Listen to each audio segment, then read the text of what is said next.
with Online Big Blue, bringing you the best in New York Giants sports talk and entertainment. Oh, the season should be starting shortly, soon. Cut down day is September 5th, so we'll be keeping an eye on that. But we kind of want to go over some of the weekend news that's been going on for the Giants and in the NFL. Just to let you know that starting probably next week, we are going to be doing videos, and I will be on camera again. I know that's exciting to some people, so we'll have some more fun visuals. We'll be doing some other things. I just think it'll be exciting to do that for the season. But you know what? Let's get into what happened over the weekend. Yannick Ngakoue, of course, goes to the Minnesota Vikings for a 2021 second-round pick and a 2022 fifth-round pick, which is conditional and can go as high as a third-round pick. Now, I see a lot of issues that people are having saying Dave Gettleman should have made this move. Dave Gettleman whiffed because you're only giving up a 2 and potentially a 5 at, and worse, a 3 for a player that's in his prime, who is an edge, who can really bring a presence to the New York Giants. Not that I don't think Lorenzo Carter is going to be the end-all, be-all, but you know what? A lot of people are blasting Dave Gettleman. And I was not going to blast Dave Gettleman. I really wasn't. And I probably am still not. But one thing about this entire Yannick Ngakoue situation that bothered me, giving up a 2nd and a 5 for that talent, that kind of is a steal for Minnesota. But which is even more of a steal for Minnesota, Yannick is going to play on his tender, which is 17.85. And he is going to restructure the deal for the Vikings because they only have $12.9 million in cap space. Wow. Now that bothers me with Dave Gettleman. You could tell me that if he didn't want to give up the draft assets, that's fine. I can understand that. You think that if Dave Gettleman is under the thought process that the Giants are not going to have a good season, and that second round pick is going to be almost like, a low, almost like an end of the round first round pick. Okay, I could see that. And if you didn't want to give up the 5th, I can't see that because you gave up the 5th, the 3rd and the 5th, a 3 and a 5 for our old buddy Leonard Williams. So, and that's kind of where my problem lies. You gave up a 3 and a 5 for Leonard Williams. Leonard Williams has never had a sack total season anywhere near Yannick. And I know Leonard is the king of the statistic of the almost sack. I almost got to the quarterback. I was this close, and I just missed getting to the quarterback. Yannick actually gets to the quarterback. I will say this, Leonard plays the run better than Yannick, but Yannick's skill set is getting to the quarterback, which is what we need. We have enough run defenders between Tomlinson, Dexter Lawrence, Austin Johnson.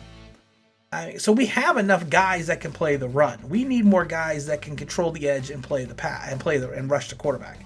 And giving up a 2nd and a 5th when you gave up a 3rd and a 5 for Leonard Williams and not looking at the trade is ludicrous. And then to find out that he restructured his contract for the Minnesota Vikings. Oh, Dave, you know what, Dave? Dave Gettleman is an interesting gentleman because of the fact that he's very predictable. He doesn't make the bold, splashy moves. Leonard Williams was not a bold, splashy move, but he makes more of the safe moves. But the problem is with the safe moves, a lot of times they're not the best moves. And like I said, and to think that Leonard Williams is going to be a dominant force on the edge for us, and then sign a contract next year, again, it's a lot of ifs. But like I said, I can understand potentially not giving up the 2 and the 5, but I cannot understand having this guy, when we have 20-something million, he's going to restructure his contract for the Vikings, who only have $2.9 million in cap space. That blows me away. And the fact that our general manager did not step up and look into this trade more forcefully, I don't know, that kind of hurts my head a little bit. Now, let's get into another potential free agent the Giants may be looking at. That's going to be our old buddy, Logan Ryan. Logan Ryan switched his agents. He fired his agents. He went with Joel Siegel. Joel Siegel reps a lot of big players like Khalil Mack, Christian McCaffrey. He's also the agent for Dexter Lawrence. And they say, with him changing agents, it may help sway Ryan over to the Giants. I think what would sway Ryan over to the Giants more is the fact that he was with Joe Judge for 4 years in New England and they won 2 Super Bowls together. I think if they had a relationship, that would make more sense. I think that Logan's going to have to still come down on his demands. I mean, he signed a 3-year, $30 million contract in 2010, and he started 15, 14, and 16 games the last 3 years. So durability is not going to be a question at 29 years old. He does not fit the Gettleman mode right now of young talent at 29 years old. I know 29. People say, "Oh, 29." To me, 29 is young. I don't even remember 29. But you know what? It's one of those players that he could fill in 2 roles. He could fill in the corner. He could fill into a safety position. Love can move back to the corner position. He would make more sense. The signings of Prince Smith and Brandon Williams are not gonna be like, ooh, wow, that's really gonna help the team. And then you got to worry, you still got guys like Grant Haley and Corey Ballentine on the depth chart. Logan Ryan would be a good pickup. He's probably gonna want at least a multi-year deal. I think he would probably at least want a 2-year deal, but he would fit the need for the Giants. Again, is this a splashy Gettleman move? No, but it would make sense from a Gettleman perspective because of the fact that we're not giving up the valuable draft assets that that Dave Gettleman likes to hold on to. And I don't have a problem with that in so many terms, but you got to make some type of move here, Dave. I mean, like I said, we still need an edge. We still need help in the secondary.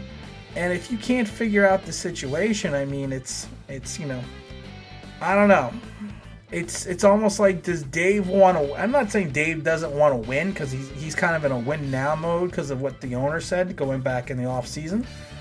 But it's like you got guys out there that could help the team, and we're not even sniffing around them. I'm like, the Yannick thing bothers me only because of the fact that he restructured his contract to fit under $12.8 or $12.9 million deal with the Vikings. That bothers me. And like I said, not going after Logan Ryan, does that bother me 100%? No. But he is a player that would make sense. And yes, we have the cap space in 2020. I'm not sure the cap situation in 2021 because we don't know about the revenue sharing and what the cap's going to do. But like I said, I am concerned that Dave Gettleman's taking too much of a long view and not taking a look at the short-term success that the Giants should try to have here in 2020. Some good news, Blake Martinez came back after missing the last 3 practices, including the scrimmage. His ailment was believed to be minor, but we're not getting any details on what exactly happened. Also, Darnay Holmes was back at practice on Saturday after having what they refer to as a lower body injury with the Giants. And Spencer Pulley was back over the weekend, but he was limited practice, but he was back on the practice field. So those are good news. Those are good, things to hear that we're getting some healthy guys back. Evan Ingram also returned to practice on Sunday. He was just kind of held out on Friday scrimmage. They were just trying to manage his workload. He caught several passes during practice, which was conducted in shorts and pads that Friday. The day before as well. So, we're just trying to keep Evan Ingram healthy for the season. Good to get Holmes back. I am curious to see about Xavier McKinney. I know a lot of people are like, well, a lot of players have come back from the fracture. It's also referred to as a Jones fracture, and there are players that have come back. And there are players that have not come back. It's a bone that you can re-break. Is it a career-ending injury? No, I don't think it's a career-ending injury whatsoever. But like I said, we just have to be patient with them. We had some guys that have come back within 7 to 8 weeks.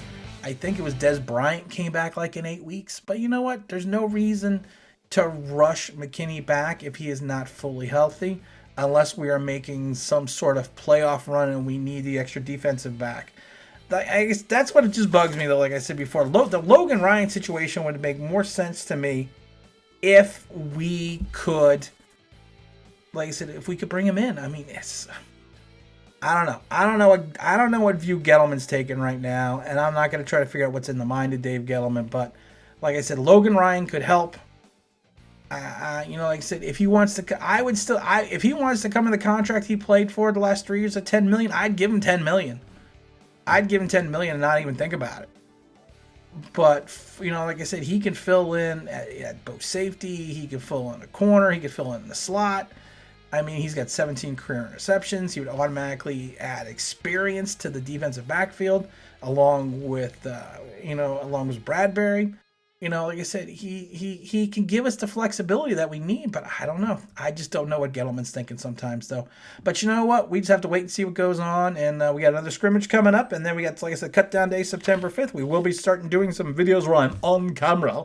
That's always going to be exciting. We'll do some more fun videos. Like I said, we've just been kind of doing this during the season because it's a lot, the off season because it's a little bit easier. Plus, it's the summer, and like you guys, I like to enjoy the summer as much as humanly possible. So, again, this is Tim with Online Big Blue, bringing you the best in New York Giants sports talk and entertainment. And as always, if you could like, if you could subscribe, if you could ring that bell, I think you know what that means. That'd be awesome.